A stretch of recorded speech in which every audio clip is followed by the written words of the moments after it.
pero vamos a tratar de resumir los más frecuentes, ¿no?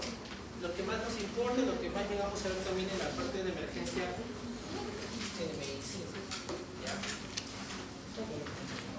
Muy bien, entonces para tener solamente un conocimiento en general de lo que es la electrofisiología, es que se basa a partir de un concepto que son unas células muy importantes en cuanto a la función eléctrica cardíaca, y son los miocitos, donde tiene su característica muy importante de generar una conducción de impulsos eléctricos y generar aquí también la contracción mecánica. A ellos se añade un concepto muy importante, ¿no? Que es la automaticidad. Cada vez que llegan tarde, chicos, tienen que entrar por la otra puerta. ¿Ya? Que ya es más del tiempo ya.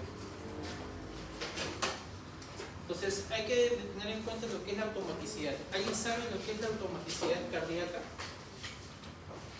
Un concepto. ¿Nadie? Para puntos en su práctica. Ahí se habla. La automaticidad cardíaca quiere decir que es una característica de una célula donde puede despolarizarse por sí misma y puede generar el impulso cardíaco o impulso eléctrico por sí mismo. O sea, no necesita de una estimulación externa que pueda generarle o que pueda despolarizarle. Por sí solo puede generar una contracción, puede generar un impulso eléctrico, por sí solo sin necesidad de algo externo que pueda estimular. Se menciona que aquellas células que pueden despolarizarse o que pueden recibir una conducción eléctrica se le llama células excitables. Esta célula que puede recibir una descarga eléctrica y, por así decirlo, también va a generar una descarga eléctrica hacia otro lugar. Lo que va a conllevar esto es un potencial de acción, ¿no? Que ya ahorita lo vamos a ver. Si esta célula es excitable, lo que va a generar al final es un potencial de acción regenerativa. ¿Qué quiere decir? Que mientras genera una contracción tras contracción tras contracción, a esas contracciones posteriores se le va a llamar potenciales de acción regenerativa. Y tenemos una estructura muy importante que es el sincicio funcional, así llamado, en las cuales se conocen las uniones gap o llamadas hendiduras. Estas uniones gap o hendiduras son estructuras de la membrana del miocito que están compuestos por unos canales iónicos que va a tener la importancia de ¿qué? De transmitir tanto electricidad como también variación iónica. ¿Ya? Eso es muy importante cuando hablamos de electrofisiología. Entonces, ¿qué conceptos son importantes ahí? La automaticidad cardíaca y de qué se basa que pueda generarse todos estos impulsos cardíacos mediante las uniones gap o hendiduras. En este cuadro vamos a presentar que durante la estructura cardíaca tenemos varios puntos en los cuales pueden generar por sí solo una frecuencia cardíaca. Tenemos al principal, también llamado marcapaso principal, el nodo sinoauricular, que emite una frecuencia cardíaca entre 70 a 80 por minuto. El nodo auriculoventricular, que emite una frecuencia cardíaca entre 40 a 60. El haz de His, que emite una frecuencia entre 40, y las fibras de Purkinje 15-20. Si se dan cuenta, esto maneja una jerarquía, ¿no? Donde el nodo sinoauricular es el que predomina frente a ellos. Quiere decir que estas frecuencias que vemos aquí, nosotros no las vamos a ver. ¿Por qué? Porque, por así decirlo de manera coloquial, el sinoauricular va a acaparar todas estas frecuencias o todos estos impulsos que se van a observar. Por eso que principalmente vemos esto. Pero cuando falla el nodo sinoauricular, podemos recién empezar a ver las frecuencias posteriores, ¿no? Es como una élite, ¿no? De un ejército. Estas son la primera línea, segunda, tercera, cuarta línea. Si esta no responde o está fallando, lo que vamos a evidenciar es el nodo auriculoventricular. Y así posteriormente, ¿no? Entonces, para que yo pueda ver las frecuencias de los próximos marcapasos secundarios, primero tengo que tener en cuenta que el nodo sinoauricular es el que está fallando, ¿ya? Para que pueda así ver las más frecuencias. Un poco para recordar lo que es el potencial de acción, conocemos dos conceptos básicos, ¿no? La llamada despolarización y la llamada repolarización, ¿no? La despolarización se ejerce a partir de aquí, ¿no? Del potencial de membrana en reposo, y que mediante una variación o entrada de canales iónicos va a hacer que el potencial de membrana o la membrana sea más positiva, ¿no? A diferencia de la repolarización que ocurre después de la despolarización, que mediante cambio de canales iónicos o entrada de algunos iones va a generar que la membrana sea más negativa. Entonces, en conclusión, despolarización, que la membrana sea más positiva; repolarización, que la membrana sea más negativa. Acuérdense que el miocito, esto es un potencial de membrana de un miocito, se va a encontrar en un estado de reposo entre menos 80 y menos 95 milivoltios. Ojo, ese es su basal que debe tener su potencial de reposo en cualquier cardiomiocito, menos 80 a menos 95 milivoltios. Muy bien, entonces vamos a recordar qué sucede en la fase 0, ¿no? En la fase 0 lo que sucede es que hay un ingreso de sodio, ¿no? Por estos canales dependientes de voltaje. De aquí se va a ingresar sodio principalmente en la fase 0. En la fase 1 lo que vamos a encontrar básicamente es una salida transitoria de canales de potasio, ¿ya? Por estos canales llamados canales de Ito. En la fase 2, que es una fase de meseta, aquí se van a realizar dos procesos. Uno es la entrada de calcio por unos canales llamados, estos canales que son de activación tardía, que son los canales de calcio tipo L, ¿no? Esto va a permitir que ingrese calcio hacia los cardiomiocitos, y va a haber también una salida de potasio, y es una salida de potasio solamente breve. Luego en la fase 3, donde ya comienza la repolarización, vamos a encontrar que aquí hay una salida rápida de potasio por medio de estos dos canales, que es el IKR y el IKS, ¿ya? Y vamos a encontrar que mientras va bajando lo que es el potencial de esta membrana, va a empezarse a activar este canal, que es el canal IK1, que es un canal llamado, por así decirlo, rectificador interno, ¿ya? El canal de potasio rectificador interno es lo que va a permitir que la membrana al final se quede en reposo, ¿ya? Entonces, fase 0, ingreso de sodio; fase 1, salida de potasio; fase 2, ingreso de calcio y salida de potasio; fase 3, salida de potasio; y en la fase 4 ya es el potencial de membrana en reposo.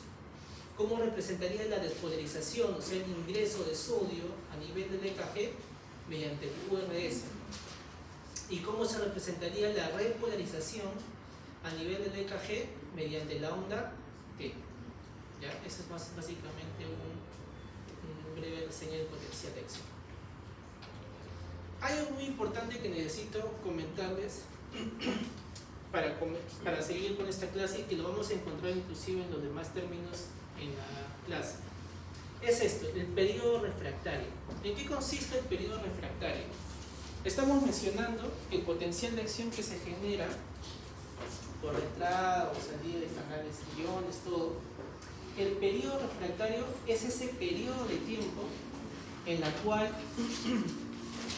va a generarse después de la despolarización. Miren, esta es la despolarización, y a partir cuando ya terminó de despolarizarse esa célula, comienza el periodo refractario. El periodo refractario es un intervalo de tiempo generado después de una despolarización, donde el cardiomiocito debe estar relajado. Quiere decir que no va a ser capaz de poder despolarizarse, o sea, no puede ser excitado, ¿ya? ¿Por qué es importante este periodo refractario? Porque lo que va a permitir es que me dé la pausa necesaria para que un cardiomiocito se contraiga paso a paso, ¿no? Y no sea estimulado o sobreestimulado. Esa es la importancia del periodo refractario, ¿ya? Ahora, ¿cuántos tipos de periodo refractario tenemos? Tenemos el primero, que es el periodo refractario absoluto.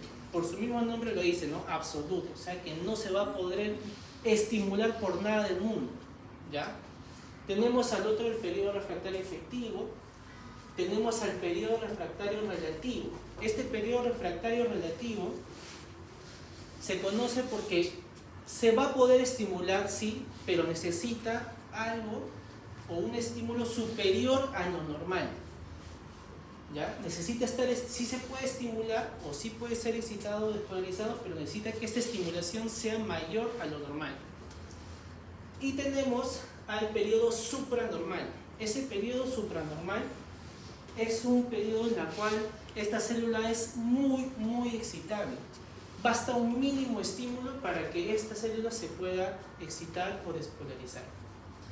Es importante conocer estos términos porque vamos a hablar después de los mecanismos de bloqueo y en la cual por qué es importante esos periodos. Muy bien, entonces ya sabemos que el marcapaso principal, ¿cuál sería? El nodo sinoauricular. Aquí hemos hablado del nodo auriculoventricular. Descendería por, ¿cómo se llaman estas fibras? ¿Cómo que la de Purkinje? Las ramas as de His, que luego terminarían hacia los ventrículos por medio de fibras de Purkinje, ¿no? Para yo conocer lo que es un ritmo sinusal, es un ritmo normal. ¿Ya? Si yo les hablo de ritmo sinusal es porque es un ritmo normal. ¿Qué característica tiene un ritmo sinusal? Que se origina a partir de ¿dónde? Del nodo sinusal, ¿no? Con dirección hacia el ápex cardíaco, o sea, hacia el lado del ventrículo. Características electrocardiográficas, que debe haber ondas P en derivaciones D1 y D2, que todo complejo QRS debe ser precedido por una onda P, y la onda P debe tener una duración de 0.12 segundos, ¿no? Acuérdense que cada cuadradito, ¿cuánto equivale en segundos? 0.04 segundos. Muy bien, chicos. Y esto es el EKG, ¿no? En un ritmo sinusal. ¿Ya? Aquí podemos ver las características principales, ¿no? Un complejo QRS siempre precedido de una onda P. Lo otro de repente sería también ver la regularidad, ¿no? De las R y R. reservas, ¿no? Muy bien. ¿Y qué más importante también conocer aquí? Saber la frecuencia, ¿no? ¿Cómo calcularías la frecuencia en este EKG? DRR. De 1500 entre RR. A ver, dígame, solamente dígame la respuesta. Había ¿Cuánto sería la 1, frecuencia 5, cardíaca en este 10, paciente? 15, 20, 21.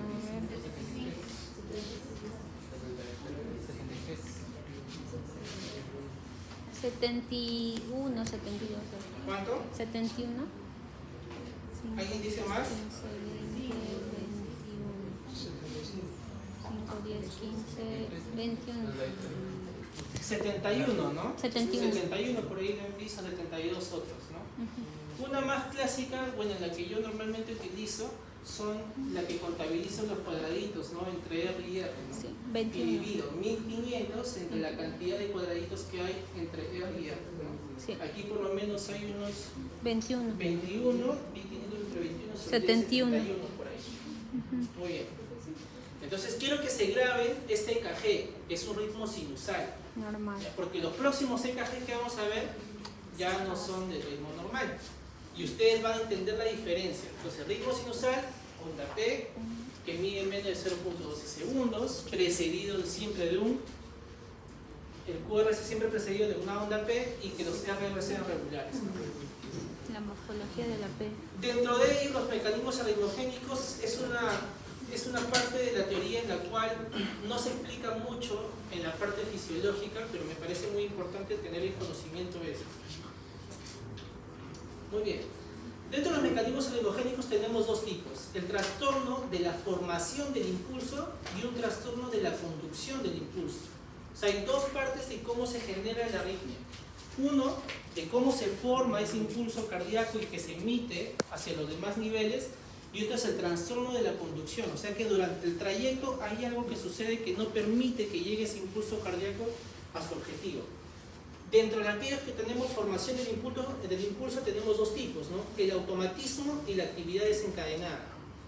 Dentro del automatismo, que ya conocemos, tenemos dos tipos: el automatismo normal alterado y un automatismo anormal. Y de la actividad desencadenada tenemos a los llamados postpotenciales tardíos, postpotenciales precoces. De los trastornos de la conducción del impulso tenemos los mecanismos de reentrada y el bloqueo, donde en reentrada tenemos una reentrada anatómica y funcional. Doctor, ¿qué está hablando, doctor? ¿Por qué es importante que les voy a hablar esto? Porque cada mecanismo de una arritmia que vamos a ver comprende algún tipo de trastorno de estos procesos arritmogénicos. Y aquí es lo importante. Me hubiera gustado tener el lápiz, ¿no? Nadie tiene plumón, ¿no, chicos? Ni siquiera puedo dibujar. Ya. Lo que vamos a encontrar en esta primera figura, esto de acá, es un potencial de acción no del cardiomiocito, esto es un potencial de acción de nodo sinusal. ¿Ya? Figúrense, es el nodo sinusal, potencial de acción del nodo sinusal. Salud. Lo que vamos a encontrar que a diferencia del potencial de acción de un cardiomiocito va a tener ciertas variables. Uno va a ser esta fase de reposo, que más o menos se va a encontrar en menos 60 milivoltios. Su fase de reposo de todo nodo sinusal es menos 60 milivoltios. Y empieza a generar una despolarización lenta. Y esta despolarización lenta es por entrada de canales de sodio. ¿Ya? Entrada de canales de sodio. Una vez que llega al nivel umbral, y el nivel umbral quiere decir, ¿por qué se le conoce como nivel umbral? Porque a partir de aquí se va a generar una despolarización rápida, o sea que va a permitir que la contracción sea mucho mayor que la con la que inició. ¿Y esto a qué se debe? Por entrada de canales de calcio. ¿Ya? Entonces empieza a estimularse el nodo sinusal, a nivel de nivel umbral se genera una despolarización rápida y luego empieza a presentar su repolarización. Y la repolarización es por salida de canales de potasio. Una vez que va descendiendo la repolarización, empieza a ver este de acá, esta curva que le vamos a llamar como despolarización lenta, donde va a empezar a ascender de manera lenta, por así decirlo. ¿Ya? Entonces tenemos el potencial de reposo, el nivel umbral, la repolarización y tenemos aquí lo que es la despolarización lenta para generar una nueva contracción. ¿Ya? Entre contracción de cada ritmo sinusal debe haber por lo menos un segundo, o sea que en un minuto será 60, ¿no? 60 contracciones que se genera el nodo sinusal. El mecanismo de automatismo normal, o sea, quiere decir que el automatismo, la contracción o la estimulación que se genera a nivel de nodo sinusal es normal, o sea, no está alterado. Pero hay algo o un estímulo simpático o parasimpático que estimula que esto se altere. ¿Ya? ¿Qué ocasiones puede generarse? Miren, si pueden ver, esta es la parte normal, pero miren lo que sucede en el lado B. El nivel de umbral ha disminuido con respecto a su base normal, ¿no? Por lo tanto, donde debería generar procesamente el espacio entre cada contracción del ritmo sinusal, mientras más bajo sea el nivel de umbral, por lo tanto va a ser que el potencial de acción o la despolarización rápida sea más pendiente, a diferencia de este de aquí, ¿no? Fíjense en lo que son las partes puntiagudas, ¿no? Es más pendiente. Si se empieza a alterar lo que es el potencial de reposo, igual, ¿no? Ya no se va a generar con mayor rapidez, sino se va a generar antes de lo previsto. Y si vemos que se altera lo que es la despolarización lenta, que es la fase 4, en este caso también, ¿no? Va a coincidir que se va a despolarizar y se va a generar una forma más vertical o más pendiente, ¿no? Entonces, lo que quieren hacerles entender con estos mecanismos es que según la respuesta simpática o parasimpática puede generar que el potencial de acción responda de manera más rápida o más lenta. Y que puede que su prolongación entre respuesta de la contracción de cada ritmo, de cada nodo sinusal también sea alterada, ¿no? Por decir, aquí, si de este punto a este punto es un segundo, si se altera cualquiera de estos, puede que la distancia entre ellos sea variable también, ¿no? Y se sea más corta o de repente más prolongada. En estos casos, lo que puede aumentar esta alteración son el aumento de la actividad simpática, ¿no? Aumento de canales de calcio, que va a generar el aumento de la pendiente de fase 4 o aumento umbral de voltaje. Igual, si hay una estimulación parasimpática, miren lo que hace. Lo que hace es que el punto de la fase 4 de la exposición lenta también se prolonga. Por lo tanto, va a permitir que esto sea más ancho todavía el espacio entre la contracción de este nodo sinusal con este de aquí, ¿no? Y por eso se puede generar una bradicardia. Acuérdense que todo aumento simpático lo que genera es una taquicardia, y lo que todo aumento en la parte parasimpática genera una bradicardia, ¿no? Y la distancia entre estas es distinta. Otra alteración es este de aquí, ¿no? Que a veces sucede que hay una sobreestimulación de este nodo sinusal. Se sobreestimula a tal punto que el corazón lo que hace es que genere un impulso de supresión. Como hay mucho sobreestímulo en esta fibra, va a generar esto de aquí, un impulso de supresión, o sea que ya no va a permitir que se conduzcan más contracciones. Y lo que va a permitir a la larga es que luego vuelva a su ritmo normal, ¿no? A eso se le llama impulso de supresión. Y este periodo o este proceso se le llama proceso de calentamiento. Esto puede ocurrir tanto en extrasístoles, en ritmos idioventriculares o taquicardias ventriculares. Luego tenemos a la actividad desencadenada.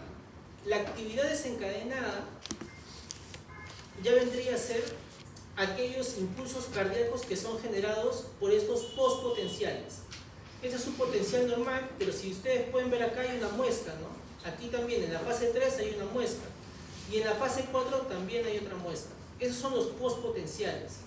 Son activaciones o impulsos cardíacos que se han generado aún sin terminar la repolarización completa de este potencial de acción. ¿Ya? Esos postpotenciales tenemos dos tipos: el precoz, que puede ocasionarse en la fase 2 y en la fase 3, y el postpotencial tardío, que ocurre básicamente a nivel de la fase 4. ¿Ya? Estos pueden ser generados ¿por qué? Por una frecuencia lenta, por una bradicardia, bloqueo cardíaco, distensión mecánica, hipocalemia, hipoxia, acidosis. También se puede generar en un QT prolongado mediante una trozada de points, que ya vamos a explicar qué es. Y aquellos que generan un postpotencial tardío son edema miocárdica, hipercalcemia, hipocalemia, taquicardia inducida por intoxicación digitálica y entre otros. A nivel del bloqueo tenemos dos circunstancias. ¿Cómo es que se genera el trastorno de un bloqueo? Se genera porque hay un fallo en la propagación del impulso cardíaco y porque los impulsos se bloquean a frecuencias rápidas como resultado de una recuperación incompleta de su periodo refractario. Eso es lo que yo les estaba explicando, ¿no? Este potencial de acción que al final se va a generar una refractariedad absoluta. ¿Y qué decimos de absoluta? Que no va a ser impulsado o no va a ser estimulado por nada en el mundo.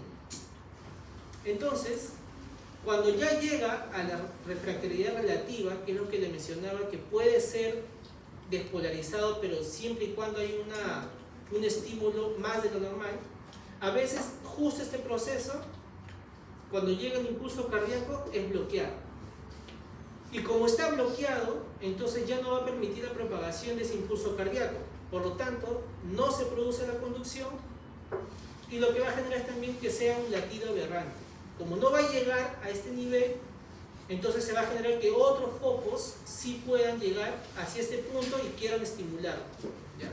Entonces, cuando se genera un bloqueo, no se conduce ese impulso cardíaco y eso genera un latido aberrante. En los mecanismos de reentrada, ¿ya? Es un grupo de fibras no activadas por la depresión inicial que luego pueden excitarse antes de que se extinga el impulso. ¿A qué se debe esto? Y esto lo vamos a explicar también mediante este gráfico de aquí.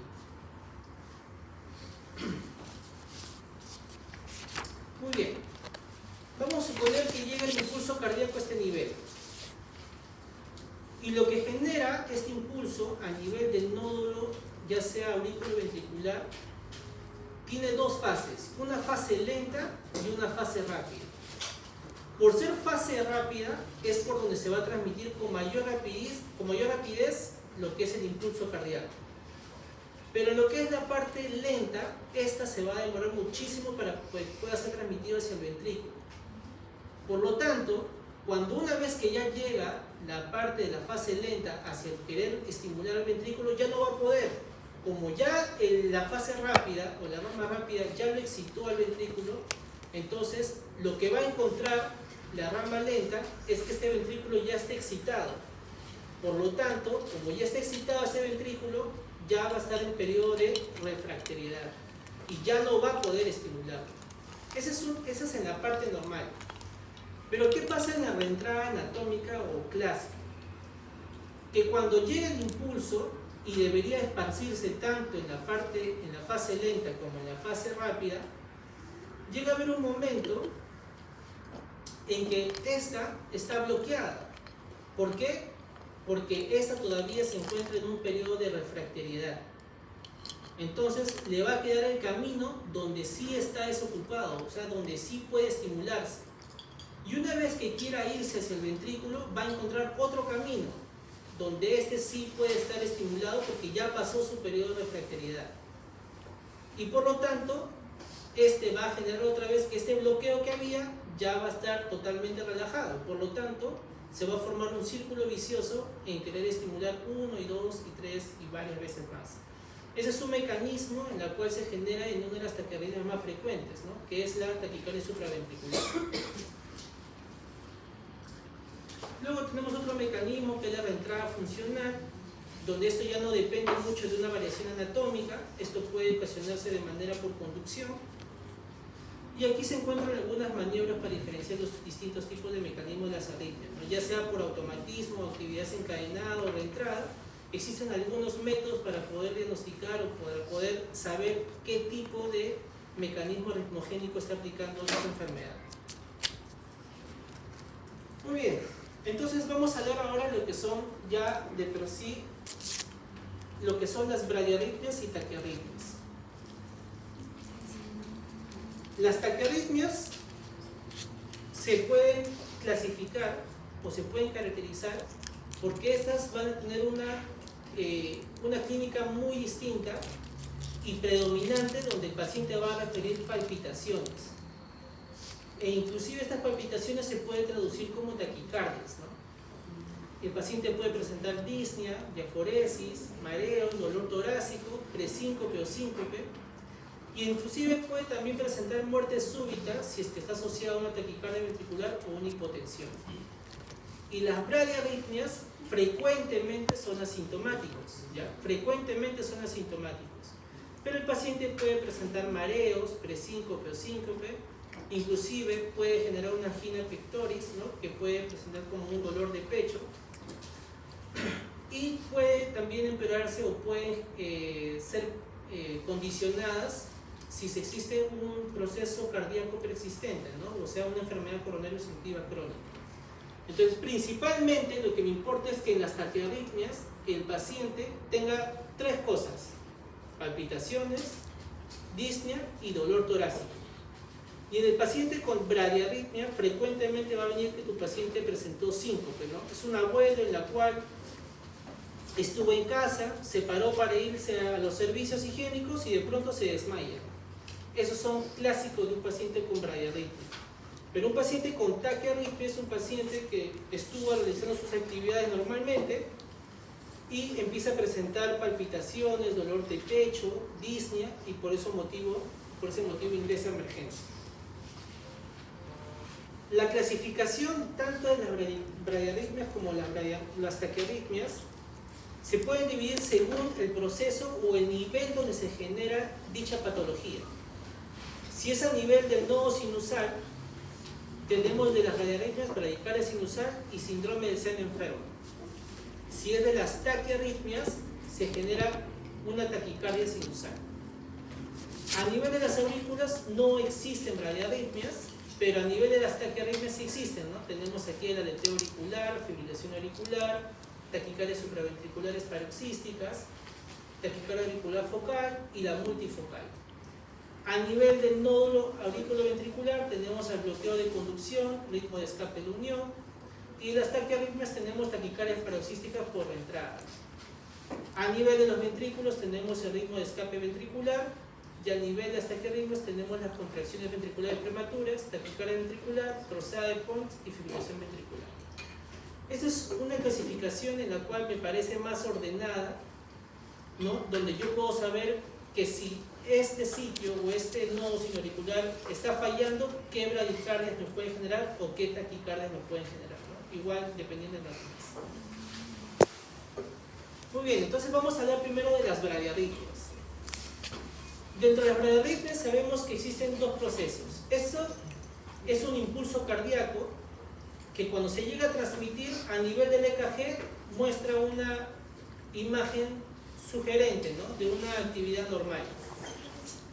Pero existen dos procesos, ¿no? Uno, donde hay un fallo en la generación del impulso, o sea que no hay nada que pueda generar un impulso cardíaco y por lo tanto en el EKG no se va a transmitir ningún tipo de alteración. Y el otro es el fallo en la propagación del impulso, o sea, quiere decir que sí hubo el impulso cardíaco, pero durante su trayecto este no permite que sea recorrido por todo el corazón o por lo que resta de él. Tenemos el primero, que es la disfunción del nodo sinusal, y es la bradicardia sinusal. Esta bradicardia sinusal, de todas las bradiarritmias, es la más frecuente, ¿ya? Su frecuencia cardíaca ocurre en menos 60 latidos, y en el EKG lo que vamos a encontrar es que el intervalo RR está prolongado y sí hay un ritmo sinusal. O sea que aquí va a haber una onda P precedida siempre de un QRS. Fisiológicamente se puede encontrar en un paciente deportista o en ancianos, y también puede ocurrir en patologías, ¿no?, aquellas que son disfunción del sino auricular como partes congénitas o adquiridas, fármacos como betabloqueadores y calcioantagonistas, infarto del miocardio, apneas del sueño, aumento del tono vagal, infecciones y aumento de la presión intracraneal. Es importante recordar esta bradicardia sinusal porque inclusive en salas hospitalarias van a encontrar que el paciente se encuentra con betabloqueadores, ¿no?, con bisoprolol o carvedilol, y los que ustedes van a tomar las funciones vitales van a encontrar que encuentran una frecuencia cardíaca entre 45 y 40. ¿Y eso se debe a quién? A los betabloqueadores, ¿no?, generando una bradicardia sinusal. Es necesario que todo paciente que no se encuentra dentro de una frecuencia normal, ya sea entre 70 a 100, sí o sí esos pacientes deben de hacerle EKG, chicos. Así esté por debajo de 60 o por encima de 100, es necesario que se le haga un EKG, siempre y cuando no coexistan algunas condiciones que puedan llevarlo, ¿no? Por decir, si yo sé que mi paciente tiene fiebre, va a generar una taquicardia, ¿no?, pero nunca vamos a esperar que esa taquicardia sea por encima de 120, ¿no? En todo paciente con fiebre se espera que las taquicardias en esos pacientes sean aproximadamente hasta 115, ¿ya? Así que si sobrepasa 120 y sospechas que sea por la fiebre, olvídate, no es por la fiebre. Ese paciente debe estar condicionando algún tipo de arritmia y por eso es necesario el EKG. Muy bien, entonces este es el EKG de una bradicardia sinusal, ¿no? Aquí, ¿cuánto sería la frecuencia cardíaca de este paciente? 5, 10, 15, 20, 30, 33, 33.5.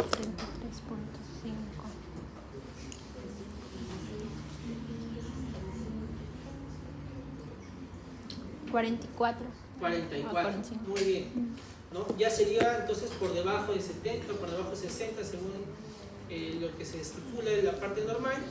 Y miren que siempre va precedido ¿de qué? De la onda P del QRS. O sea, es un ritmo sinusal. Ojo, es un ritmo sinusal.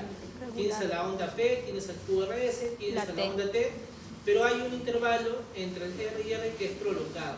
En este caso hemos calculado que es 44. Eso es en cuanto a la bradicardia sinusal.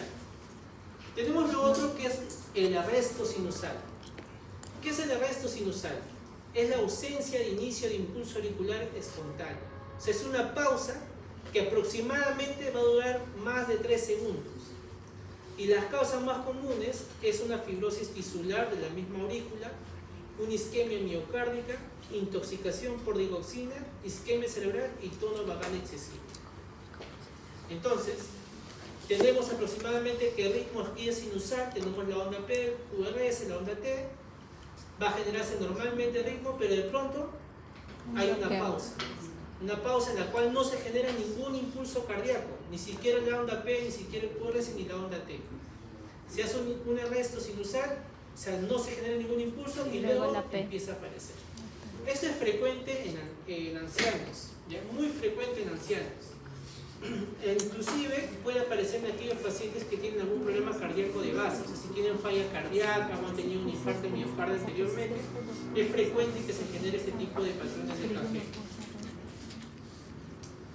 Luego tenemos el llamado síndrome del seno enfermo, ¿ya? Y esta es una de las patologías en la cual es también frecuente encontrar en la parte hospitalaria.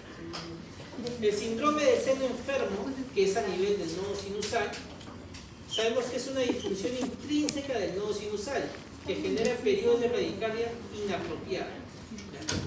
Es común en quienes, en ancianos. Y cuando se genera en ancianos suele suceder este proceso que se llama síndrome taquicardia brady o, como nosotros lo conocemos, síndrome brady-taqui. ¿Por qué se genera esto? ¿Ya? Lo que pasa es que en los ancianos la aurícula o las aurículas empiezan a fibrosarse, o sea, por tanta la edad que ya estas aurículas por todo el proceso miocárdico empiezan a fibrosarse.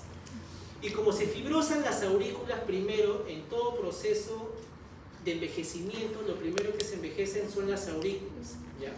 Entonces, como se empieza a envejecer estas aurículas, la contracción que debería generarse ya no es la misma.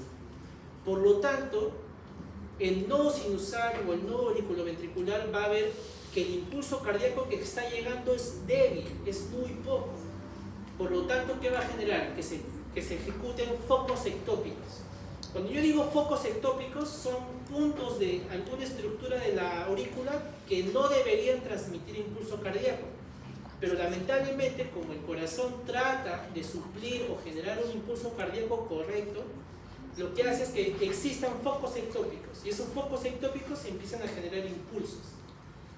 Entonces, la aurícula que ya está envejecida va a tratar de soportar esos focos ectópicos de esos impulsos que se están variando de manera exagerada, ¿no? Y a tal punto es que como sobreestimulan pueden generar una fibrilación auricular. Y esa fibrilación auricular que ya se empieza a moldar, entonces el nodo sinusal o el nodo auriculoventricular notan eso. Oye, no, se está formando una fibrilación auricular que puede ser perjudicada. Entonces lo que hace en ese momento es generar ese llamado proceso de supresión, ¿no? El proceso de supresión. ¿Y para qué? Para que luego empiece a regularse normalmente lo que es el ritmo sinusal, ¿no? Aquí vemos ya que el paciente empieza a presentar una taquicardia, ¿no? E inclusive vemos que no hay ondas P. Por lo tanto ya se empieza a generar una fibrilación auricular. Genera este llamado proceso de supresión, ¿ve? No transmite ningún tipo de impulso cardíaco y aquí recién empieza a transmitir. Pero como ha sido tanto esta sobreestimulación, lo que hace el corazón es recuperarse lento, ¿no? De poco a poco, por eso se genera una bradicardia.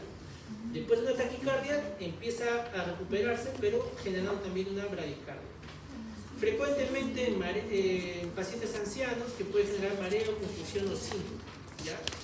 El tratamiento de estos pacientes con síndrome del seno enfermo suele darle atropina, ¿ya? Pero cuando el paciente ya tiene mucha sintomatología, el síncope es más frecuente, es una indicación de colocarle marcapaso, ¿ya? Entonces ya estamos hablando de la primera enfermedad que necesita marcapaso, que es el síndrome del seno enfermo. Luego tenemos el ritmo del escape de unión, ¿no? Que se genera a partir del nodo auriculoventricular o del segmento aproximado del haz de His. Aquí hay un QRS estrecho, una frecuencia cardíaca está entre 40 a 60. El QRS aquí no es precedido por la onda P, como pueden ver, ¿no? Aquí ninguno de estos QRS están precedidos por la onda P, pero no hay irregularidad. En ningún momento estoy mencionando que no hay irregularidad de las R's, ¿ah? Ojo, para que no se confundan con la fibrilación auricular. Ya, aquí el ritmo es sinusal, pero no está precedido por la onda P y por lo tanto las RR son regulares. Luego conocemos aquellos que se generan por bloqueo de conducción, ¿no? Y esto es lo más preguntado, ¿no? Los bloqueos auriculoventriculares.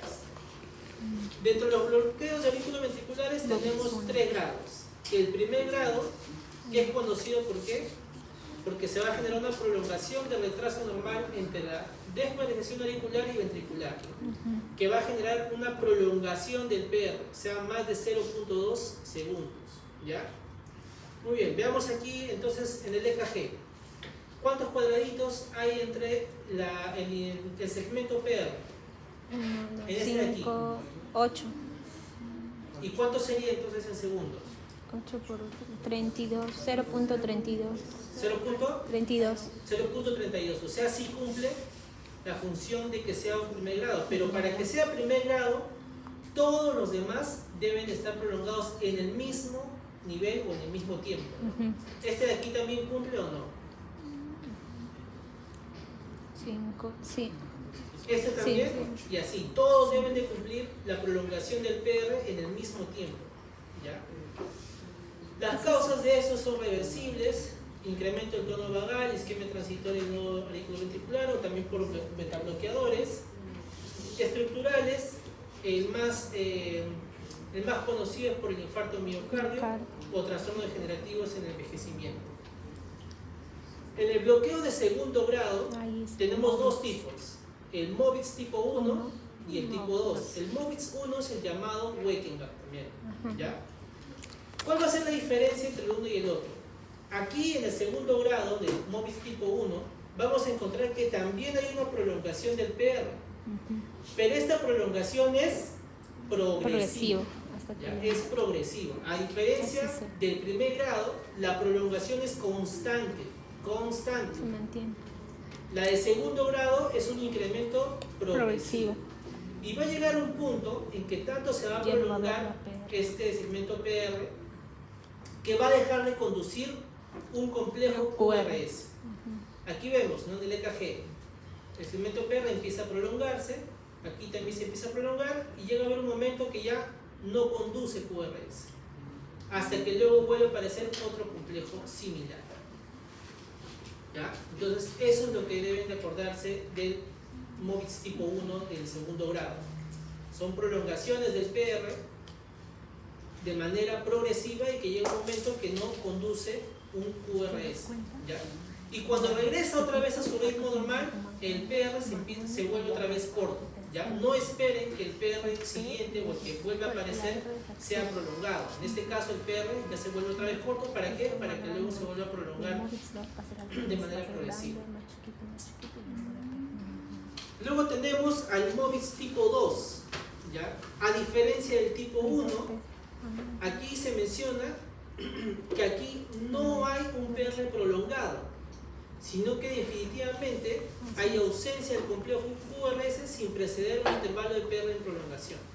Aquí vemos un intervalo normal con su onda P precedida, aquí igual, aquí también, y de pronto aparece una onda P solita, sin conducir un QRS. Ojo, entonces aquí no transmite QRS, pero no hay prolongación de PR, a diferencia del tipo 1, que se prolonga el PR y llega un momento en que no conduce a un QRS. Llega a haber casos en que la falta de conducción de QRS puede ser más de una vez, como en este caso. Miren, aquí la onda P no ha conducido solamente una vez al QRS y luego se ha vuelto normal. Pero miren lo que pasa en este EKG. Ha generado su QRS y de pronto este no conduce, este tampoco no conduce, y recién aquí empieza a conducir. Cuando no se genera dos o más complejos QRS o no conduce, a eso se le llama bloqueo auriculoventricular de alto grado. Tercer grado. ¿Ya? Alto grado. Que ojo, no es igual a decir tercer grado, ¿ah? Los bloqueos auriculoventriculares de alto grado se generan en esos pacientes de segundo grado, aquellos que no conducen por más de 2 o más veces al complejo QRS. ¿Ya? Y a partir de aquí es donde estamos hablando de que estos pacientes es necesario que reciban tratamiento con marcapaso, ya sea transitorio o definitivo. ¿Ya? Entonces tenemos hasta ahorita dos que he mencionado que necesitan marcapaso sí o sí. Este de aquí, que es el segundo grado, tipo MOBITS 2. ¿Y cuál era el otro? MOBITS 1. No. Bloqueo. Sinusal. ¿Ya? Esas son las dos patologías que ahora estamos mencionando que sí o sí necesitan marcapaso. Síndrome del seno enfermo, ¿por qué? Porque genera el síndrome taquibradia en los ancianos. ¿Ya? Y tenemos este de aquí que es el bloqueo de segundo grado MOBITS tipo 2. Más aún si es de alto grado, todavía con mucho mayor razón. Tenemos al de tercer grado, ¿ya? Y en ese tercer grado, en la literatura lo mencionan que hay una disociación entre la aparición de la onda P y el QRS. Y es cierto, porque aquí la onda P aparece donde quiera y la morfología del QRS también aparece donde quiera y como sea. Si pueden ver aquí, esta onda P conduce a este QRS, pero la morfología está normal, y en donde debería aparecer la onda T no aparece. Y como ven acá en esta pequeña muestra, lo pueden ver, miren. Aquí debería ser la onda T, pero la P se ha incrustado dentro de la T. No sé si pueden ver. Acá hay como una pequeña muestra, es la onda. No veo ninguna P. Aquí se supone que debería aparecer la onda T, Sí. pero acá hay como una pequeña, un chupito, ¿no? Ese chupito es la onda P, que se ha incrustado dentro de la onda T. Por eso se dice que la onda, en el tercer grado, la onda P puede aparecer en cualquier momento o en cualquier parte del EKG con una morfología normal del QRS. Estos necesariamente también necesitan de marcapaso. Muy bien, entonces aquí tenemos algunas causas de aquellos que generan los bloqueos auriculoventriculares que ya hemos mencionado. Luego encontramos estos llamados ritmos de escape ventricular, donde en el EKG encontramos que el QRS es ancho con morfología anormal, ¿no? Aquí podemos ver que tampoco es precedido con la onda P, pero que la morfología del QRS es ancha, ¿no? Y que inclusive es anormal. Ahora, ojo, que la morfología del QRS va a depender mucho de qué? Va a depender mucho de dónde se está emitiendo el impulso cardíaco y que va a llegar luego del nódulo auriculoventricular hacia el haz de His. Va a depender mucho de dónde se origina este impulso cardíaco, ¿ya? Y pasa lo siguiente, que a veces cuando llega hacia el impulso cardíaco hacia las filas de Purkinje, cuando se genera este ritmo de escape, porque se llama ritmo de escape porque es un ritmo que se salió y que no debería haber sido conducido, a veces ese ritmo de escape es más rápido que el ritmo normal. Y a veces da la casualidad que ese ritmo o ese impulso se transmite hacia un lado más rápido que el otro. Por decir, si el impulso pasa por el rama del haz de His del lado izquierdo, el haz de rama del lado izquierdo va a hacer que se contraiga más rápido el ventrículo izquierdo. Y posterior a eso, recién va a contraer el ventrículo derecho. Pero cuando el potencial o el impulso nervioso recién está llegando al ventrículo derecho, o sea, el normal, va a ver que ya está excitado o que ya está estimulado el ventrículo derecho. Por lo tanto, ese impulso se va a extinguir. ¿Y qué fisiopatología cumple eso? En el caso de los bloqueos de rama, ¿no? Bloqueos de rama derecha y bloqueos de rama izquierda. Eso es lo que explica en los ritmos de escape, ¿no? Estos ritmos de escape que pueden ir tanto en el haz de His derecho o en el haz de His izquierdo. Dependiendo de dónde se origine o hacia dónde va, es que genera el bloqueo. Si ese ritmo de escape se ha ido hacia el haz de His izquierdo, bloqueará la rama derecha y por eso genera un bloqueo de rama derecha. Si este ritmo de escape se va hacia el lado derecho, entonces generará un bloqueo de rama izquierda. Muy bien. Luego tenemos a las taquiarritmias. Dentro de las taquiarritmias sabemos que las frecuencias más de 100 latidos por minuto, y aquí encontramos en dos divisiones, las supraventriculares y las ventriculares. Una definición es que las supraventriculares se originan en el haz de His o por encima de este, las ventriculares se originan por debajo del haz de His. En las supraventriculares el sistema de conducción permanece íntegro, pero en las ventriculares no. Lo importante saber es que en las supraventriculares el complejo QRS es estrecho, menos de 120 milisegundos. A diferencia de los ventriculares que tenemos el complejo QRS ancho con más de 120 milisegundos. Muy bien, aquí tenemos este gráfico que creo que va a resumir más o menos lo que estamos mencionando. Frente a cualquier paciente que tenga una taquicardia, lo primero que deben de evaluar es el QRS, ¿ya? Y otras gráficas que vamos a encontrar también no solamente se fijan en el QRS, sino también la regularidad entre R y R. Pero en este de aquí vamos a encontrar lo que es el QRS. Puede que sea un QRS estrecho o un QRS ancho. ¿Cuándo decimos QRS ancho? Cuando tiene más de 0. Mayor a 3 cuadraditos o mayor a 120 milisegundos, ¿no? Y el QRS estrecho, menos de 3 cuadraditos o menos de 120 milisegundos. Muy bien. Vamos a suponer que es un QRS estrecho. ¿Ya? Si es estrecho, entonces tengo que ver si es regular o es irregular. Y eso lo hemos dicho con el intervalo RR, ¿cierto? Si es irregular, tenemos dos opciones, dentro de las cuales el más frecuente es la fibrilación auricular. Pero también se puede encontrar el flúter auricular o la taquicardia auricular con conducción variable. Pero de esto lo que más me importa es la fibrilación auricular. Pero si es regular el intervalo RR, tenemos dos cosas, ¿no? Valorar si es que esa regularización de RR tiene algunos dientes de sierra, de los cuales llamaremos flúter auricular. Y vamos a ver que aquí lo que nos va a importar es ver lo que es el intervalo RP y el segmento PR. Si medimos que el intervalo RP es mayor que el segmento PR, hablamos de una taquicardia auricular.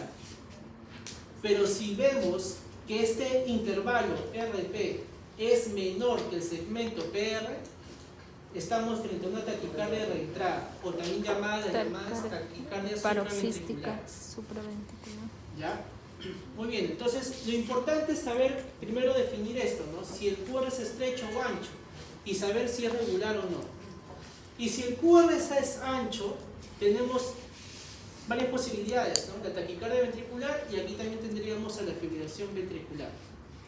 Pero lo importante es que tengan en cuenta que cuando vean una taquicardia siempre fijen primero el QRS.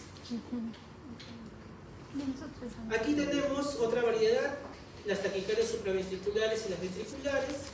Estas supraventriculares que va a depender donde solo el tejido auricular es necesario. Y aquí tenemos, o sea que está comprometido, ahí tenemos fibrilación auricular, flúter auricular, taquicardia auricular. Y donde está comprometido el nódulo auriculoventricular, aquí tenemos a la taquicardia de entrada nodal y el participante de vía accesoria. Esta es otra clasificación, como les mencionaba. Esto va a depender si es regular o irregular. Si es irregular, tenemos a la cabeza fibrilación auricular. Y si es de ritmo regular, tenemos las taquicardias sinusales, taquicardias supraventriculares por la entrada, la auricular focal y o si no, el aleteo o flúter auricular. En la guía de 2019, de la guía europea, en cuanto al manejo de taquicardias supraventriculares, menciona casi lo mismo que hemos estado mencionando, ¿no? Pero acá mencionan de aquellos que son de complejos estrechos, ¿no? QRS menor o igual a 120 milisegundos. Y una vez que se diagnostica eso, lo que te menciona es si la taquicardia es regular o no. Si la taquicardia no es regular, a la cabeza siempre piensen en fibrilación auricular. Pero si es regular, aquí lo que mencionan es, ¿la onda P es visible o no? Si no es visible, entonces se debería pensar en esas patologías que están acá, como la taquicardia de reentrada nódulo auriculoventricular. Y si llega a ser visible las ondas P, lo que te menciona es que debes comparar si la frecuencia atrial es mayor que la frecuencia ventricular. Si la frecuencia atrial es mayor que la ventricular, entonces estamos hablando de un flúter auricular. Pero si este no es así, y te preguntan de nuevo, ¿la frecuencia ventricular es mayor que la frecuencia atrial? Sí, entonces sospechas en una taquicardia ventricular septal alta. Y si no es así, si la frecuencia ventricular no es mayor que la frecuencia auricular, entonces recién consideras lo que es el intervalo RP, ¿no? ¿Qué es lo que estoy mencionando aquí? Este es el intervalo RP, donde comienza el complejo y donde se inicia la onda P. Ese es el intervalo RP. Puede ser corto o puede ser largo el intervalo RP. Te menciona, el RP es menor que el PR. Si es así, entonces fíjate o tienes que medir que el RP sea menor o igual a 90 milisegundos. Si es menor o igual a 90 milisegundos, podríamos estar frente a una taquicardia de reentrada del nódulo auriculoventricular. Si este sigue siendo corto o el RP es menor que el PR, tenemos que medir también otra vez el RP y debemos saber si es más de 90 milisegundos, podríamos estar frente a una taquicardia de reentrada auriculoventricular. Pero si el RP es mayor o igual al PR, entonces podríamos estar frente a una taquicardia auricular focal. Muy bien, chicos. La taquicardia sinusal, donde se genera que la frecuencia cardíaca es mayor o igual a 100 latidos por minuto. El mecanismo que se genera, automatismo normal alterado. Aquí vamos a encontrar que hay ondas P y complejo R normales con un intervalo RR acortado.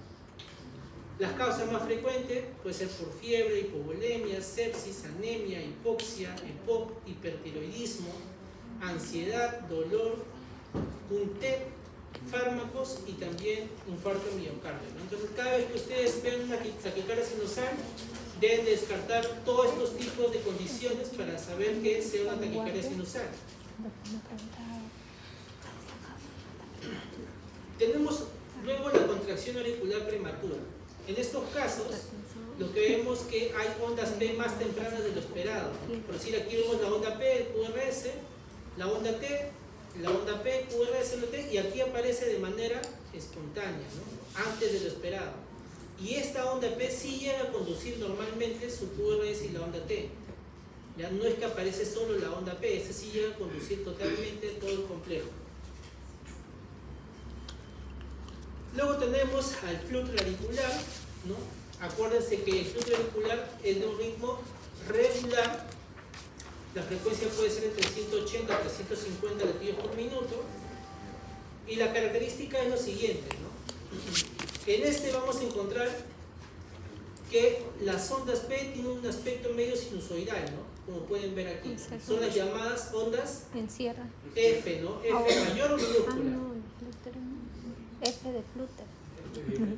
No puede ser F de flúter, ya sé, pero son F mayúsculas. Minúsculas. Son las F mayúsculas. ¿Mayúsculas? ¿Ya? Cuando hablamos de ondas F mayúsculas o diente de sierra, estamos hablando de flujo auricular. ¿Ya? Flujo auricular. Estos son tratamientos de la frecuencia cardíaca con betabloqueadores y calcioantagonistas, y inclusive también se puede generar cardioversión eléctrica si el paciente tiene inestabilidad hemodinámica. Luego encontramos estas de aquí, ¿no? Las taquicardias supraventriculares paroxísticas, que esta vez llega a ser un dolor de cabeza para algunos. ¿Ya? Hay diferentes tipos, como la taquicardia de reentrada del nódulo auriculoventricular y la taquicardia de reentrada auriculoventricular. Primero hablamos de las taquicardias de reentrada nodo auriculoventricular, o también llamada taquicardia de reentrada intranodal. Este gráfico más o menos es lo que les estaba explicando anteriormente. Existe una rama rápida y una rama lenta, ¿no? En la cual llega el impulso del nodo sinusal hacia el nodo auriculoventricular, pero como es rápido va a llegar antes que el lento.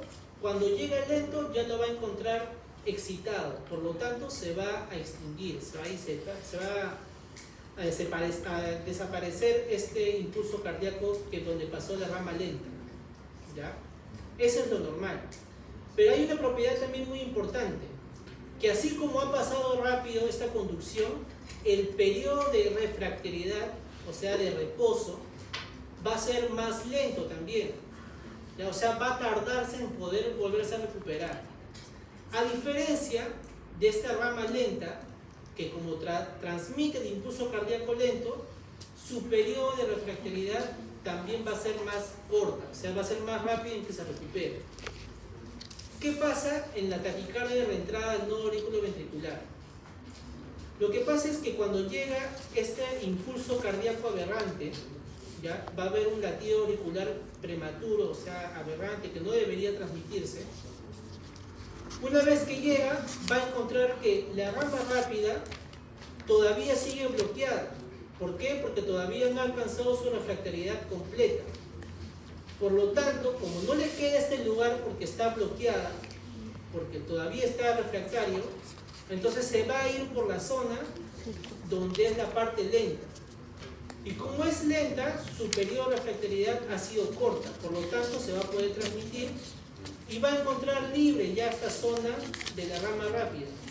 Por lo tanto, se va a formar un círculo en este lugar y se va a poder despolarizar en cualquier momento o de manera circuita anómala. Esto llega a sucederse en qué pacientes, adolescentes o adultos jóvenes, frecuentemente mujeres, y la clínica va a ser con un síncope, angina o inclusive puede presentarse edema pulmonar. El primer tratamiento de la taquicardia de reentrada nódulo auriculoventricular va a ser las maniobras vasovagales. ¿Ya? Puede ser una en la cual frotamos, ¿no?, la arteria carótida, empezamos a frotarlo por lo menos unos 20 a 25 segundos hasta generar otra vez el ritmo sinusal. Pero esta maniobra de frotación de la carótida no se suele realizar en pacientes ancianos. ¿Por qué? Porque a veces los pacientes ancianos tienen placas ateromas a nivel de la carótida. Y si tú lo masajeas, haces que se desprende esa placa ateromatosa, viaja al cerebro y le ocasionas un DCB isquémico. Entonces, ¿qué se hace en esos casos? Se hace una maniobra vasovagal que consiste en que le pones una jeringa, ¿ya?, y haces que sople. El embudo de la jeringa haces que lo sople. Por lo menos unos 15 segundos que esté soplando, sentado. Lo haces, señor, sople por 15 segundos y lo haces soplar por esa jeringa de 20 mililitros, lo que sea, pero lo haces soplar 15 segundos. Una vez que terminó de soplar esos 15 segundos, lo echas hacia la camilla y le alzas las piernas. Y eso hace, ves que en el monitor también se va a regularizar la parte de la frecuencia cardíaca. Entonces son dos formas de hacer maniobra vasovagal. Uno masajeando la parte de la carótida y el otro es con soplar la jeringa hasta generar el ritmo regular. Muy bien, y esto es característico, ¿no?, de la taquicardia por reentrada del nódulo auriculoventricular o la taquicardia supraventricular paroxística, ¿no? Como pueden ver aquí, todo el ritmo es regular. ¿Ves? La onda entre R y R es regular. Pero ¿qué es lo que no se ve aquí? No se ve la onda P. Esa es una característica, ¿ya? No se ve la onda P. Otro que más, que el QRS es estrecho, ¿ya? Y obviamente se genera la taquicardia. Entonces, características del TRAM o del TRIM es lo siguiente, ¿no? Ausencia de ondas P, acortamiento del RR y por lo tanto va a ser un complejo QRS estrecho. Llega a haber casos que sí se ve la onda P en estas derivaciones, pero se ve de formas negativas. Pero normalmente no se debería ver la onda P. Tenemos al otro tipo que es la taquicardia de reentrada auriculoventricular, donde más frecuente tenemos al llamado síndrome de Wolff-Parkinson-White. En este síndrome de Wolff-Parkinson-White, aquí no hay tanto la reentrada como hemos dicho. Aquí lo que ocasiona, lo que aparece es que hay una vía accesoria, y es esta de aquí. Entonces, el impulso del nodo sinoauricular baja hacia el nodo auriculoventricular y esto hacia el rama de las de His. Pero a veces este impulso pasa por esta vía accesoria. Y se menciona que todo impulso que pasa por la vía accesoria es más rápida de la que pasa por el nodo auriculoventricular. Y como pasa más rápido, justo se va a encontrar con el impulso normal que se debería generar por el nodo auriculoventricular. Y ambos van a chocar y van a generar esta onda, ¿no? Esta muesca que ven aquí en el QRS, que es la onda delta. ¿Ya? Y esta onda delta se debe a eso, a que el impulso que se ha generado por la vía accesoria es más rápida y genera esta muesca en el QRS. Entonces, características a veces del síndrome de Wolff-Parkinson-White es que sea un QRS ancho con la aparición de la onda delta.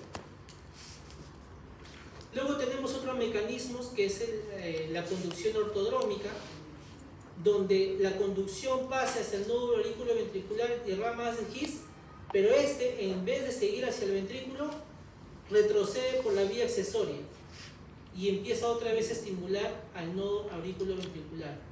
A eso se le llama conducción ortodrómica. ¿Por qué se le llama ortodrómica? Porque regresa del ventrículo hacia el aurículo. Y acá tenemos otra variación, donde debería haberse transmitido la conducción hacia el nodo auriculoventricular. Esta se genera por la vía accesoria.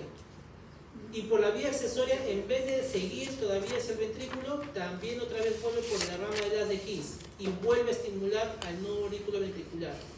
Entonces, es un impulso que se genera desde la aurícula hacia el ventrículo. A eso se le llama una conducción antidrómica. Muy bien, aquí tenemos el EKG del Wolff Parkinson White. Ven aquí una pequeña muesca en el QRS. Aquí también se observa una pequeña muesca que es la onda delta. Las taquicardias auriculares multifocales, donde vamos a encontrar morfología normal de la onda P, y para considerar que sea multifocal se debe encontrar que esta morfología anormal debe ser mayor o igual a 3. ¿Ya? Deben haber ondas P mayor o igual a 3 que tengan una morfología anormal. Luego tenemos la fibrilación auricular, que es la más preguntada en estas clases, donde encontramos que las causas más frecuentes de esto son las postquirúrgicas, hipertiroidismo, hipoxia, hipercapnia y estenosis mitral. Esa es pregunta del examen, ¿no? Causa más frecuente de fibrilación auricular, las estenosis mitrales. ¿Ya? Ojo que esta patología suele generar muchos procesos cardioembólicos, ¿ya? Procesos cardioembólicos que al final generarán un DCB isquémico. ¿Ya? Tenemos 4 tipos: la fibrilación auricular del primer episodio, paroxística, persistente y permanente. La paroxística es aquella que aparece sin tener algún previo de diagnóstico de fibrilación auricular y puede aparecer dentro de los primeros 7 días y volver a desaparecer. El persistente es aquel que se genera dentro de aquellos menos de 6 meses y el permanente es el que se genera más de 6 meses. Los 3 primeros se pueden cardiovertir, ¿ya? Esos 3 se pueden cardiovertir, a excepción del permanente, que no se puede cardiovertir. O sea, este paciente no va a salir con la cardioversión. Ahora, ojo que la cardioversión eléctrica, ¿qué quiere decir? Que todo ritmo vuelva a ser un ritmo sinusal. Eso se llama cardioversión eléctrica, que vuelve a su ritmo sinusal.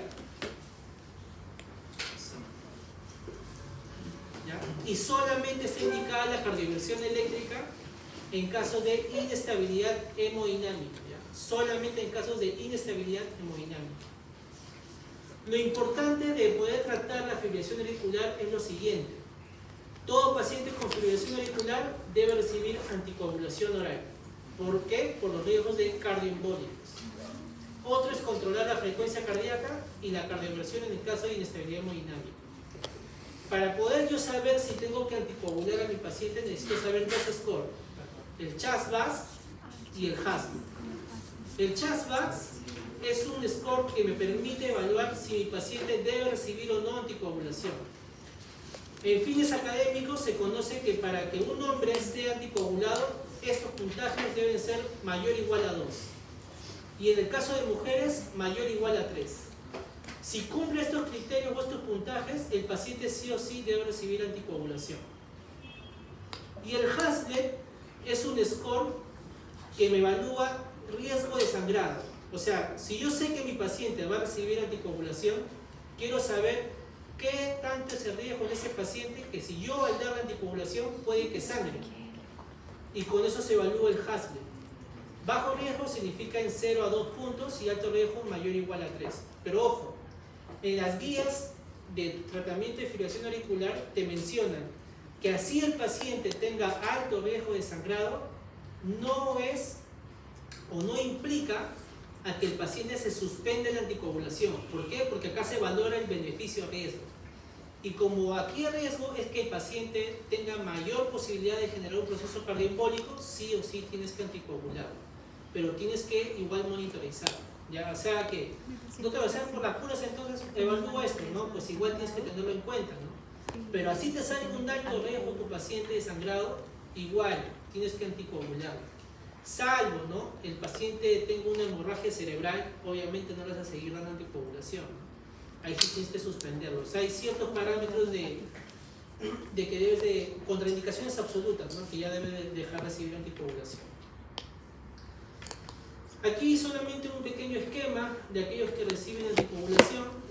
Miren que existen dos tipos de anticoagulación: los NACos y los antagonistas de la vitamina K. Los antagonistas de la vitamina K, aquí tenemos a la warfarina. Y a los NACos, le digo NACos porque son nuevos anticoagulantes, cuando ya no son tan nuevos, tenemos al rivaroxaban, apixaban, que son los más importantes en nuestro país. ¿Cuándo yo indico antagonistas de vitamina K, que es la warfarina? ¿Cuándo yo le indico? Cuando mi paciente tiene una válvula mecánica o una estenosis mitral moderada o grave. En esos casos, los estudios me han dicho que los antagonistas de vitamina K tienen preferencia que los NACos. Solo en esos casos. Por eso miren, paciente con FA y válvula cardíaca mecánica o estenosis mitral moderada grave, sí tiene. Entonces, ¿qué le doy? Antagonista de la vitamina K. Y la warfarina tiene un problema, que te altera el INR. Y como te altera el INR, tu objetivo terapéutico para todo paciente con fibrilación auricular que recibe warfarina, el INR debe estar entre 2 y 3. Cuando tu paciente está entre 2 a 3 de INR, tu paciente está anticoagulado. Eso dice que está anticoagulado. Pero si está menos de 2, ese paciente no está anticoagulado. Por lo tanto, tienes que darle un anticoagulante que pueda suplir esa función hasta que el INR tenga el valor entre 2 a 3. ¿Y cuál es ese anticoagulante? La enoxaparina. ¿Ya? Le tienes que dar dosis plena de enoxaparina, que es 1 miligramo por kilo, cada 12 horas. ¿Ya? Entonces, tu paciente que tiene fibrilación auricular, lo primero que debes de darle es la anticoagulación. Y le das la anticoagulación con la enoxaparina. La enoxaparina va a cumplir su función hasta su tercer día. Llega el tercer día y empiezas a darle la warfarina. Le empiezas a dar la warfarina por 3 a 4 días. Y una vez que ya le has dado por esa cantidad, empiezas a revisar el INR. Si el INR está entre 2 a 3, perfecto. Le suspendes la enoxaparina y solamente le dejas la warfarina. Y ahí sus controles tienen que ser entre esos niveles.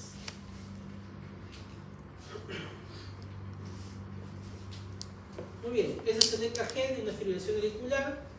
Como pueden ver, siempre cuando quieran diagnosticar una fibrilación auricular, siempre pidan el llamado D2 largo. D2 largo. ¿Ya? Aquí vemos cuál es la característica: ausencia de ondas P. Vemos el intervalo RR irregular, ¿no? Con algunas ondas F minúsculas aquí, ¿no? ¿Cómo se mide la frecuencia cardíaca en una fibrilación auricular? Se cuentan 6 segundos. En tiempo. 6 segundos y se contabilizan los complejos QRS. Los R's. Y eso se multiplica por 10. ¿Ya? Bueno, luego tenemos otras contracciones ventriculares prematuras, ¿no? Como este de aquí, que es un complejo QRS, pero anómalo, que se genera antes de la pausa normal. Y tenemos las taquicardias ventriculares, que son ya las QRS anchos, ¿no? Como pueden ver, este QRS aquí es regular en todos los aspectos, ¿no? Igual en el D2 largo. Y si se dan cuenta, la taquicardia ventricular tiene dos tipos: la monomórfica y la polimórfica. La monomórfica es donde QRS ancho es similar a todos los demás. A diferencia de la polimórfica, aquí podemos encontrar que algunos tienen una morfología diferente a la anterior, ¿no? Tenemos a la llamada torsada de Points, que llega a suceder cuando el paciente tiene síndrome de QT largo, y este síndrome de QT largo genera una taquicardia ventricular y que a la larga puede generar una fibrilación ventricular. Y la fibrilación ventricular, donde vemos que los complejos QRS están en desorden, ¿no? También tiene una morfología muy diferente, no son regulares y pueden llegar a frecuencia cardíaca hasta más de 300, ¿no? Si le llegaran a preguntar cuáles son los ritmos no defibrilables, tenemos dos, ¿no? La actividad eléctrica sin pulso, donde pueden haber complejos o inclusive variaciones en el EKG, pero cuando le toman obviamente el pulso carotídeo o radial, no vamos a encontrar la actividad. Y la sistolia, donde ya el paciente no presenta ningún cambio a nivel del EKG. Si le preguntaran desfibrilables, ¿cuáles son? La taquicardia ventricular y la fibrilación ventricular. Y los no desfibrilables son la actividad eléctrica sin pulso y la sistolia. En cuanto a las drogas antiarrítmicas, aquí sabemos los 5 tipos que existen, ¿ya? Esto no va a venir necesariamente en el examen, ¿ya? Pero es solamente para que tengan en cuenta estos tipos de fármacos. Aquí les pongo los fármacos que sirven en el paso de arritmias auriculares y arritmias ventriculares. Como pueden ver, la adenosina es el principal en arritmias atriales, o sea auriculares, y es el principal tratamiento de las taquicardias supraventriculares. La adenosina es el principal tratamiento de las taquicardias supraventriculares. Muy bien, chicos. Entonces, ¿qué fue este paciente que pusimos? Paciente mujer de 20 años con palpitaciones. ¿Qué es lo primero que deben de ver en este EKG? Según lo que hemos hablado. ¿Es una taquiarritmia o es una bradiarritmia? Taquiarritmia. Taquiarritmia. Entonces ya nos ubicamos en lo que es las taquiarritmias. Muy bien. ¿Qué debemos de ver entonces en todo taquiarritmia? El QRS, ¿cierto? En este paciente, ¿el QRS es ancho o es estrecho? Estrecho. Estrecho, muy bien. ¿Y qué más debemos ver acá? ¿Es regular o no es regular? No, irregular. ¿Segura? Miren, fíjense bien. R y Es regular, muy bien. ¿Y qué más pueden ver aquí? ¿Se ve la onda P o no se ve la onda P? No hay la P. No se ve la onda P. Entonces tenemos una taquiarritmia con complejos QRS estrechos, donde no se ve la onda P. Encima me han dicho que es mujer de 20 años, esa es joven. Entonces, ¿qué diagnóstico sería este? Una taquicardia supraventricular. ¿Ya? Y si seríamos más específico, ¿cuál paroxística. sería? Paroxística, que vendría a ser la de reentrada no auriculoventricular. Y este de aquí, varón de 80 años, palpitaciones y síncope. ¿Cómo se llama esto? Bradicardia. Taquibradi. Eso es una... Ojo que no puede ser el arresto sinusal, ¿ah? ¿Por qué? Acuérdate que el arresto sinusal, el paciente está con frecuencia normal. Y esto está con Y de taquicardia. pronto hace un arresto y luego vuelve a su frecuencia. Este paciente aquí está en ritmo sinusal, o sea, está con normal, o sea, no está haciendo taquicardia este paciente. Sí está con Sí está haciendo taquicardia. taquicardia, ¿no? Luego hace una pausa y digo sigue todavía, ¿no? Acá diferente, ¿no? Es una Taquicardia, hace una pausa, sigue haciendo y luego sigue haciendo una pausa. ¿Es ese síndrome Esa es una Síndrome de taquicardia bradicardia? síndrome de taquicardia bradicardia o también síndrome del seno enfermo. Del seno enfermo. ¿Puedo Muy cambiar? chico. Miren, básicamente, yo sé que esta clase es muy pesada, muy